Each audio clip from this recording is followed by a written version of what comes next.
मेरे साथ त्रिवेंद्रम से लोकसभा सांसद मिस्टर शशि थरूर साहब हैं। इस संसद के सत्र में हमने क्या खोया, क्या पाया और सब कुछ खोया यार, मेरे ख्याल में समय खोया। हमारे देश के लोकतंत्र को हमने बिल्कुल चोट पहुंचाए इस 3-4 हफ्ते में। और मुझे ये सब बहुत बुरा लग रहा है। इसमें दोनों तरफ की जिम्मेदारी है कि सहमत हो जाए, बात करे कि सरकार के नेतृत्व और प्रतिपक्ष के नेतृत्व एक साथ बैठ के कुछ समझौता तक पहुंचे कि क्या हो रहा है हमारे देश के गणतंत्र के लिए। मैं क्या बताऊं आपको, मालूम है कि सांसद में जो कुछ अच्छा काम चला ये सिर्फ कमिटीज के भीतर चले, कमिटीज में चल सका, लेकिन अनफॉर्चुनेटली हम कुछ नहीं कर सके हमारे देश के हित में संसद के भीतर।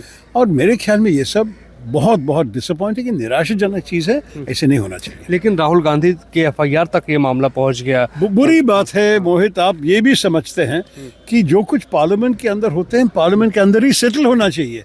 अब बाहर जाना, अदालत जाना, विवाद बनाना, मेरे ख्याल में ये तो बिल्कुल जो परिस्थिति है, वातावरण है पार्लियामेंट के अंदर, उसको अब पॉइजन कर रहे हैं। अगर आप बाहर अदालत के केस चलाओगे तो इसके अंदर कैसे सहमति हो सकते हैं।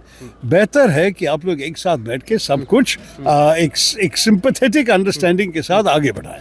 एक लास्ट क्वेश्चन मेरा कि मोहन भागवत का बयान ऐसे समय पे आया जब अंबेडकर का मुद्दा छाया हुआ है और मंदिर और मस्जिद के भीतर देखने की ज़रूरत नहीं, ये बात कही है। बिल्कुल, उसने पहले भी कहा था कि सारे मस्जिद के नीचे आपको शिवलिंग खोजने की कोई ज़रूरत नहीं है। वो मैं उसी वक्त भी सहमत था, अभी भी मैं बार बार कह रहा हूँ कि जब एक हिंदुत्व नेता ऐसा कहता है कि हमारे देश के लोगों को सुनना चाहिए कि इतिहास का एक जगह है, ऐतिहासिक सब्जेक्ट अगर पढ़ना चाहते हैं आप हिस्टोरियन बनना चाहते हैं तो जाके पढ़ लीजिए।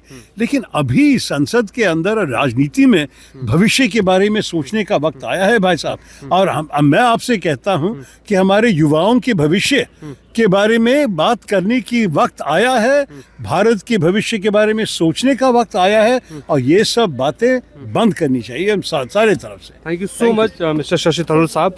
मेरे साथ थे संसद भवन से मोहित राज दुबे, निदर्शन दिल्ली। न्यूज नेशन अब व्हाट्सएप पर खबरों की ताजा अपडेट के लिए न्यूज नेशन के इस QR कोड को स्कैन करें।